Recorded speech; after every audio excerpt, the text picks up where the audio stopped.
What's up, YouTube? AM Figures here. Today I'm going to be bringing you a review of the Marvel Legends series Doctor Doom from the Supervillains wave. So before I jump into the figure, I'm just going to show you the accessories he's got real quick. They're a little loose in the box, so I just had to put them like this. These are the only accessories that he comes with that I don't currently have on him. It's just a fist hand, a grabbing hand for holding the skull, and then another like open palm hand. But this is the box right here. This is the side, just a picture of Doctor Doom himself, and another picture of Doctor Doom. Then, you know, Doctor Doom with his little story here. Yeah, that's about it for the box. So now I'll just dive right into the figure. So with this guy, I'm not a big fan of well, I wasn't originally a huge fan of Doctor Doom. I know nothing about the character. This was just kind of one of those pickups that I saw repeatedly going into GameStop, and every time I went there, he was right in front, right on the peg, and I was like, you know, I'll pick it up because it's a pretty cool looking figure, and Doctor Doom seems like a pretty cool character.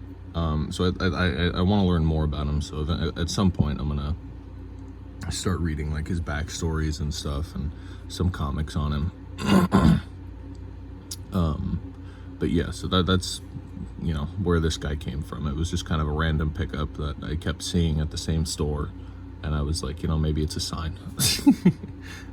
But I'm glad I picked him up. He's a really very cool looking figure, as you can see.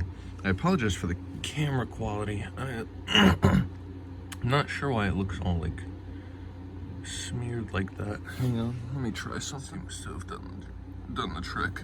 So I will edit that out. But now we are back in business. So as you can see here, I'll do a full 360 of Doctor Doom. He's a like I said, very cool looking figure. I do like it a lot. He is, as far as I'm aware, like I said, I know next to nothing about this character.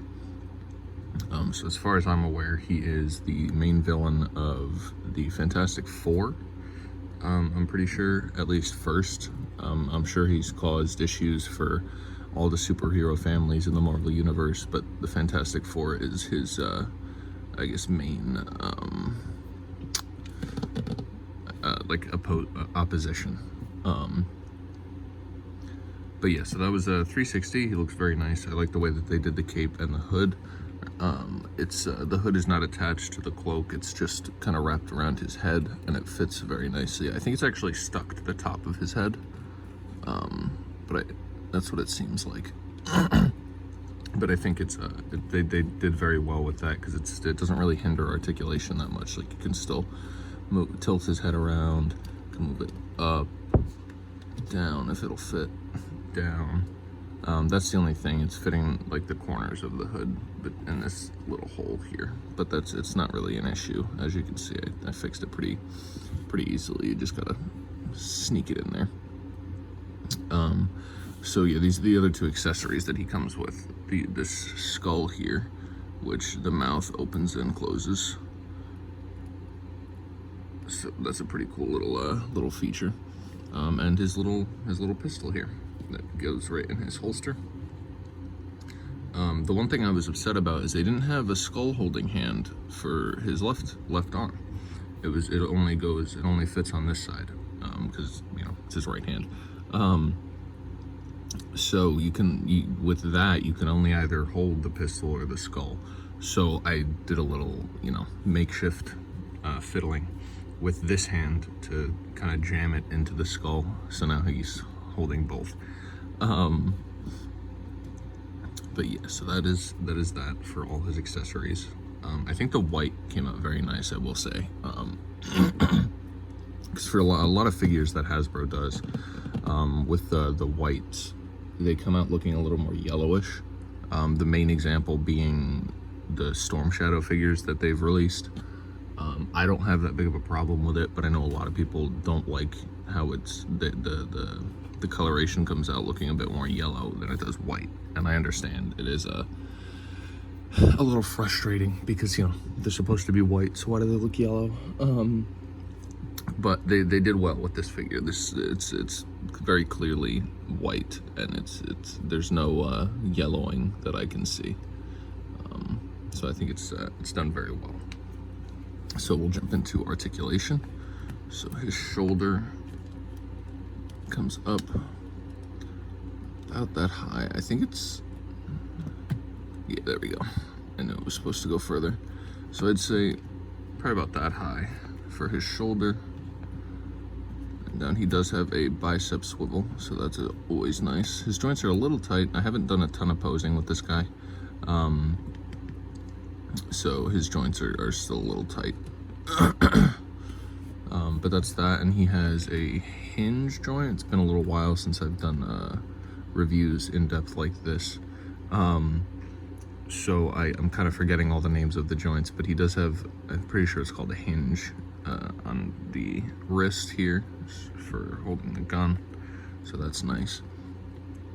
Oh, and his elbow bends up about a little lower than 90. This is probably maybe like closer to a 45, so that's pretty good. He's got some pretty good range of motion in his arms.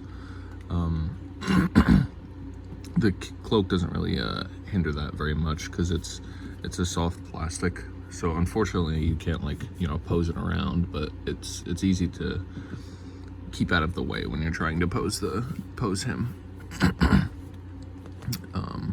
Let's see, for the legs, this piece does get in the way a little bit, as you can see. I'm just gonna move the skull. So this piece does kind of get in the way of moving his legs, but not fully. See, I just let go and it bends up about that far. The backwards motion is probably not gonna be that much. Okay, that's nice.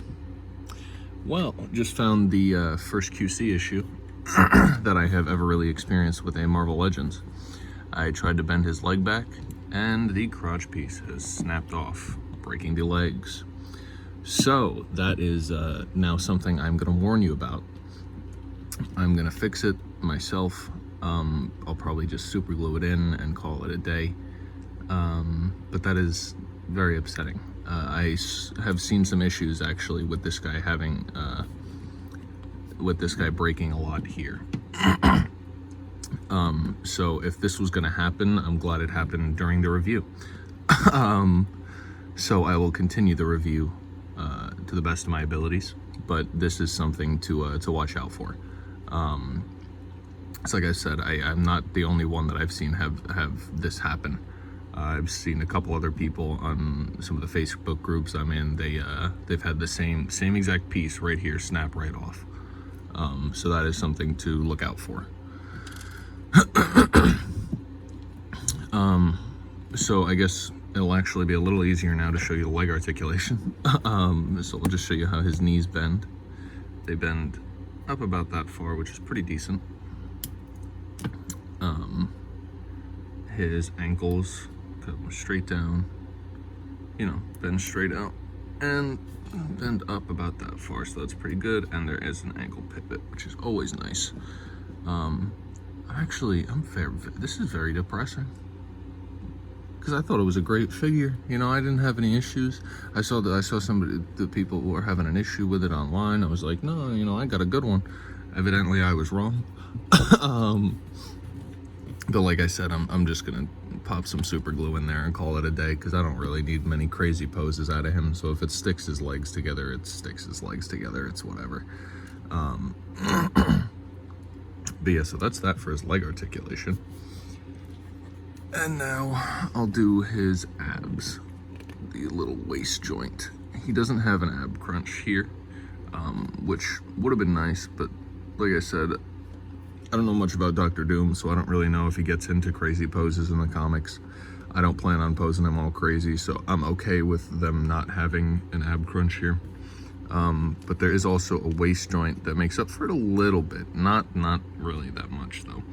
It bends forward about this far and back about that far. So it actually doesn't make up for it at all. I thought, oh wait, yeah, there we go. So it bends backward that far and forward that far. So it's okay in terms of range of motion like that. I don't mind it. I don't think it's too bad. I just think this is really funny. I can't believe, of all the times that his legs could have broken on me, it was during this review. But like I said, I'm glad it happened so I could warn you guys about it, because I didn't think it was like that major of an issue. I thought, you know, I nailed I got a good one and there wouldn't be any problems, but here we are. So purchase this figure at your own risk. If you're going to, be very careful. I would say before you even articulate the legs, I would look right here just to make sure that it's, you know, sturdy enough, you know, there's no like cracks in it or anything. I failed to check that. So I feel like that may have been what was there. There may have been like a crack already forming in this piece. So, and that's why it snapped off so easily when I was moving the legs. So, like I said, if you buy this figure, I would just check that out first before you even start moving them around, just in case. But yeah, so that's pretty much that. I hope you guys enjoyed. I hope it helped. This review helped you, you know, figure out whether or not you want to pick this guy up now. I got him for retail, so like 20 bucks, 24 bucks maybe, you know, with tax and everything. Yeah, overall, you know, nice looking figure. Obviously that is a big problem, his little crotch piece. I don't know how common that issue is, but it seems, from what I've read, to be slightly more common than not. Somebody actually, they ordered one, and when it came in, it snapped off, and then they ordered a replacement, and the replacement came in, and it snapped off again. So it seems to be a slightly more common issue. So I just watch out for that. If you can get this guy on clearance, or just cheaper than retail, I would recommend that, just because of this whole issue. If if you're crazy about like posing this guy, if you really want to get him into some crazy stuff, then that's something to watch out for. But if you're like me and you're just gonna have him, you know, standing on your shelf like this, then it's not that big of a problem, because you know you're not gonna be posing him around like crazy.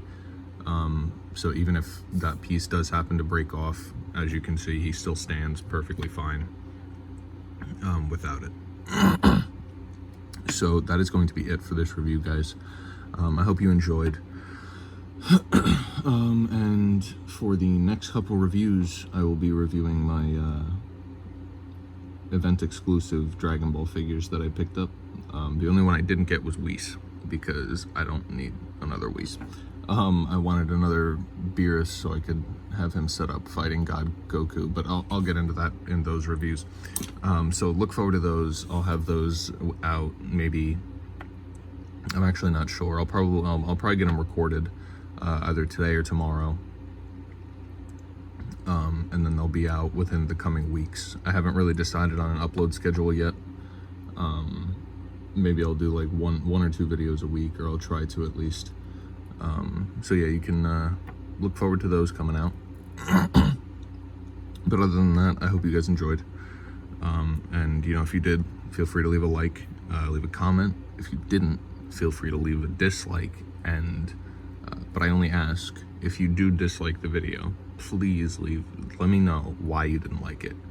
You know, I'm not asking you to be nice. You can be flat out rude as hell if you want to be. I can't stop you from how, you know, freedom of speech. But just let me know why you didn't like it. That way I can try and improve for future videos, and, you know, help you guys out more. And because that's you know, that's what these reviews are about. I just want to help you guys decide whether or not you want to purchase these figures. Yeah, so I hope you guys have a great day, night, evening, afternoon, whatever it may be, wherever you are in the world. And I'll see you in the next video. Peace.